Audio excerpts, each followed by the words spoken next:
দর্শক আপনারা দেখছেন রংপুরে চলছে ট্রাফিকের দায়িত্ব পালন।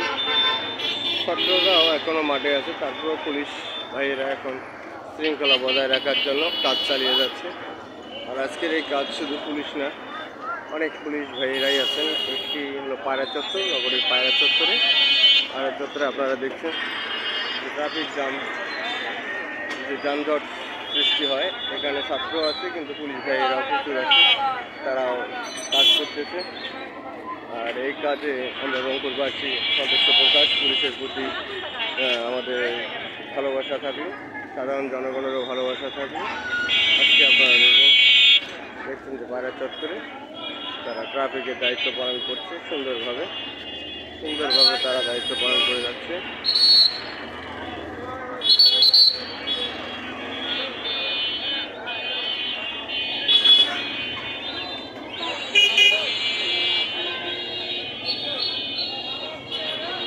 নগরীর পায়রা চত্বর।